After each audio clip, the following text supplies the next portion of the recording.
அஸ்ஸலாமு அலைக்கும் வரஹ்மத்துல்லாஹி வரகாத்துஹு. பச்சரிசி இருந்தால் போதும், இதுக்கு ஈஸியாக செஞ்சிடலாம். பச்சரிசியும் கொஞ்சோண்டு உளுந்திருந்தால் போதும். செட்டிநாட் ரெசிபி, இது வெள்ளை பணியாரம்னு சொல்லுவாங்க. இந்த வெள்ளை பணியாரம் சூப்பராக இருக்கும். இந்த வெள்ளை பணியாரம் செய்கிற ரெசிபி எப்படின்றது முழு வீடியோவில் போய் பார்க்கலாம் வாங்க.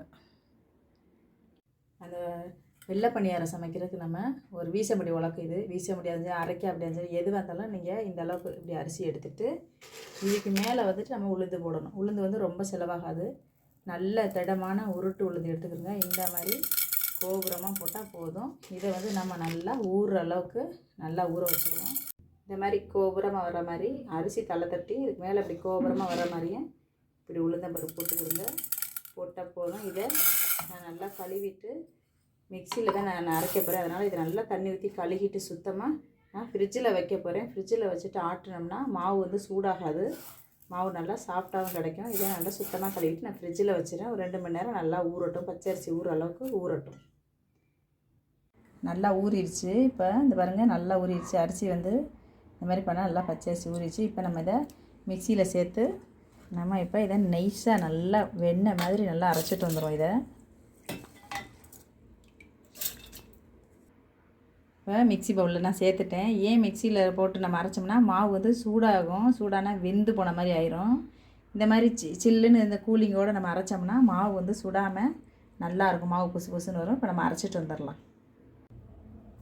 ஏன்னா நம்ம மாவு அரைச்சிட்டு வந்துட்டோம். இந்த பாருங்கள், இந்த அளவுக்கு நல்லா நைஸாக அரைஞ்சிருக்கு மாவு. இப்போ நம்ம இதை வேறு பவுலில் மாற்றிக்கிட்டு இதெல்லாம் மிச்சத்தை கலக்க வேண்டியதெல்லாம் கலக்கிக்கிறோம். நம்ம இது வீசம்படி மாவோட அளவு. இது நம்ம எந்த ஒரு உலக்கில் எடுக்கிறோம். ஆனால் உலக்கு தான் கரெக்டாக இருக்கும். அது நீட்டை கரெக்டான அளவாக இருக்கும். உலக்கில் தான் அளக்கணும். நீங்கள் இல்லைன்னா டம்ளரில் அளந்தீங்கன்னா டம்ளர் கீழே கூசாக இருக்கும், மேலே அகலமாக இருக்கும், சரியாக இருக்காது.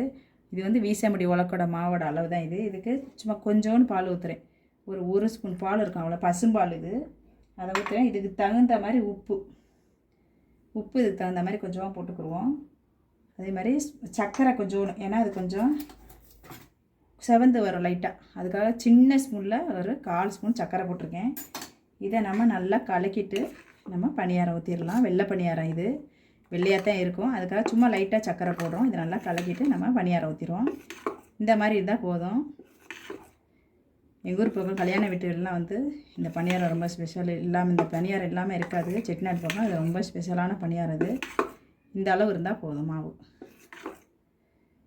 எண்ணெய் காஞ்சிருச்சு. நம்ம இப்போ ஒவ்வொரு பணியாரமாக ஊற்றி எடுப்போம். பிஸ்மில்லா.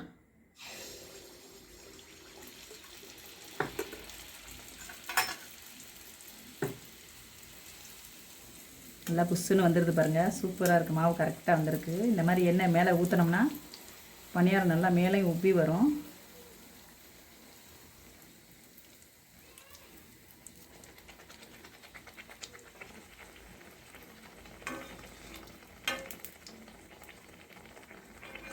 ஈஸியாக செய்யலாம் அந்த பணியாரம். சாயங்காலத்தில் ஸ்நாக்ஸு, நம்ம நோன்பு திறக்கிறதுக்கெல்லாம் இந்த மாதிரி ஸ்நாக்ஸ் பண்ணலாம். சூப்பராக இருக்கும்.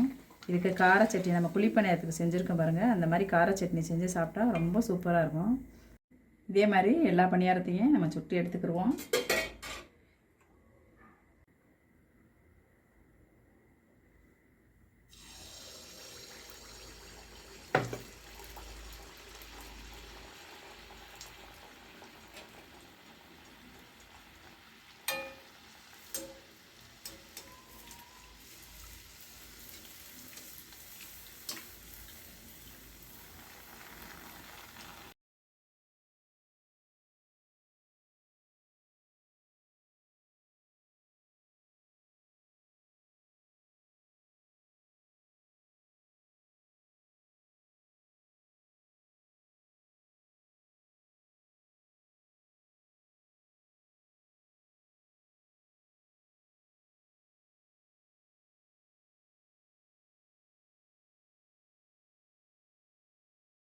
இந்த மாதிரி நம்ம எல்லா பலகாரத்தையும் ஒன்று ஒன்றா சுற்றி எடுத்துடலாம்.